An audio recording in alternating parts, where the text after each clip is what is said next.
La semaine passée, je vous parlais du cadeau de la joie. Et cette semaine, l'Évangile qu'on vient d'entendre nous montre que Marie a connu la joie, mais elle a connu la joie au milieu d'une situation stressante. Nous, quand on pense à la Vierge Marie, on pense à une statue de plâtre, mais ce n'est pas exactement ça, là. Lors du premier Noël, Marie a eu à vivre une situation très stressante. Et c'est bon de se remettre un peu dans le contexte pour comprendre le sens du message. D'abord, même si on ne sait pas tous les détails, on sait que Marie a donné naissance à Jésus alors qu'elle était très jeune. Marie n'avait pas la maturité d'une femme de 30-35 ans, c'est pas ça du tout, là. Oh, non, non. Et Marie, tout ce qu'elle savait, c'est qu'elle pensait qu'un jour, elle pourrait se marier avec Joseph. Et voilà que l'ange du Seigneur lui apprend qu'elle sera enceinte par l'action de l'Esprit Saint. Aïe aïe, comme nouvelle, là. Aucune femme avant elle avait vécu ça. Essayez de penser à cette situation-là. Comment expliques-tu ça à ta mère? Maman, je suis enceinte, puis le Père, c'est le bon Dieu. Vous êtes sa mère. Croyez-vous votre fille? Comment expliques-tu ça à ton fiancé Joseph? Comment expliques-tu ça à tes amis? Situation stressante au maximum. Tu es une jeune fille, tu n'es pas mariée, tu es enceinte, tu restes dans un petit village. Moyen scandale. Tout ça pour vous dire, hey, c'est pas évident cette situation-là, hein? Et là, on nous dit après ça que quelques jours avant de donner naissance à Jésus, vous savez ce qu'elle va faire? Il faut qu'il parte parce qu'il y a un recensement, il faut qu'il se rende à Bethléem. Alors, pendant 3 jours, tu vas te promener à dos d'âne. Moi, je n'ai pas beaucoup d'expérience, mais les femmes qui ont déjà donné naissance ici, est-ce que ça vous aurait tenté, quelques jours avant de donner naissance, de faire 3 jours sur un dos d'âne? Ça, c'est du sport extrême, hein? Et ensuite, Marie va donner naissance à Jésus dans une étable. Pourquoi? Il n'y avait pas d'hôtel pour les recevoir. Puis elle est toute jeune, là. Elle ne connaît pas ça pantoute, là. Puis là, elle va donner naissance, pas de médecin, pas de sage-femme. Puis ta mère n'est pas là pour t'aider, là. Situation stressante. Puis après ça, on dit, pas de problème. Le fils que tu vas élever, c'est le Fils de Dieu, il est parfait. Allez élever ça, vous, un enfant parfait, c'est stressant, s'il vous plaît, ça, là. Tout ça pour vous dire que Marie a vécu une situation vraiment pas si facile qu'on pourrait penser, hein. Et la vraie question, c'est de savoir comment Marie va surmonter son stress. Comment Marie va surmonter toute cette situation qui vient bouleverser sa vie, là.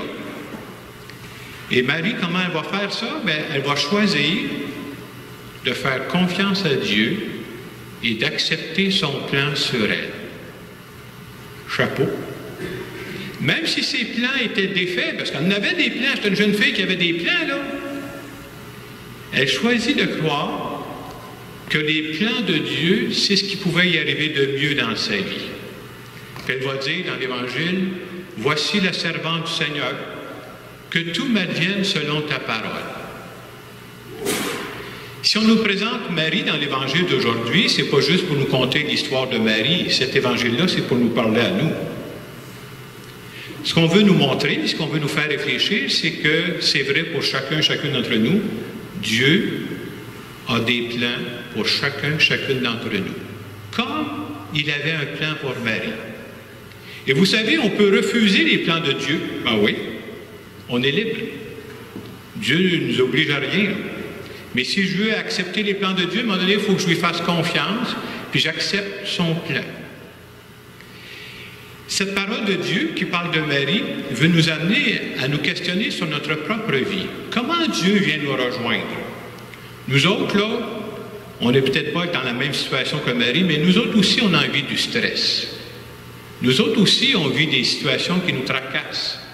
Et c'est souvent dans ces situations-là que Dieu vient nous rejoindre. Alors, c'est important de se demander, moi, là, présentement, qu'est-ce qui me tracasse? Qu'est-ce qui me stresse, moi, là? C'est là-dedans que Dieu a rejoint Marie, là. Quand je me réveille la nuit, moi, à quoi je pense? Qu'est-ce qui habite mes pensées? Je peux me tracasser pour bien des choses, hein? Je peux me tracasser pour ma santé. Je peux me tracasser pour mes finances. Je peux me tracasser pour mon couple. Je peux me tracasser à cause qu'il y a un de mes enfants qui vit une situation qui n'est pas clean, c'est pas clair pour moi. Je peux me tracasser parce que certains disent, bien, j'ai peur de perdre ma job. Je peux me tracasser, bien, finalement, là, on va sortir de 2020, ça va être quoi 2021? Et dans tous les cas, ce qu'on veut nous montrer, c'est quel que soit le sujet qui nous stresse, quel que soit le sujet qui nous tracasse, si on veut s'en sortir, bien, je pense qu'il faut faire comme Marie, dire, à un moment donné, je choisis de faire confiance au Dieu de la vie et d'accepter son plan. Ce n'est pas nécessairement évident, mais c'est ça, marcher dans la foi. C'est ce qu'on veut nous montrer. On pourrait résumer, vous savez, c'est l'ange qui annonce tout ça à Marie. On pourrait résumer la réponse que Marie fait à l'ange en disant, Marie est en train de dire à l'ange, je suis prête à accepter ce que Dieu veut faire de ma vie. Et la question qui nous est posée à nous, est-ce que j'ai déjà dit ça, moi, dans ma vie? Je suis prêt à accepter ce que Dieu veut faire de ma vie. Tu dis jamais ça, à moins de croire à un Dieu qui t'aime et qui veut ton bien. Sinon, là, c'est la folie furieuse. Hein? Et probablement qu'on n'est pas tous prêts à dire ça. Et je peux comprendre ça. Moi, là, c'est un cheminement, la vie spirituelle. Mais déjà de le désirer, c'est vers ça que je veux tendre, moi. Je veux arriver à faire confiance à Dieu que quoi qu'il arrive dans ma vie, je vais lui faire confiance. Dieu a une vision beaucoup plus large que moi. Et c'est dans ce sens-là qu'on veut cheminer. Hein? Dire à Dieu, je veux que tu deviennes celui qui m'accompagne dans mes joies et dans mes peines. Et un jour, on peut se souhaiter d'être capable de dire ça. Je choisis d'accepter, je suis prêt à accepter ce que Dieu veut faire de ma vie. Et le jour où des personnes arrivent à dire ça dans leur cheminement spirituel, qu'est-ce que ça change? Dans ces moments-là, c'est que tu ne vis plus juste des petits bouts de joie. Tu vis une joie qui traverse le temps. Une joie qui t'accompagne tout le temps. C'est le grand défi qui nous est proposé à travers cette page d'Évangile. L'exemple de Marie, c'est pour nous amener finalement à sauter dans la foi. Et en terminant cette homélie, j'aimerais simplement faire une prière en notre nom à tous.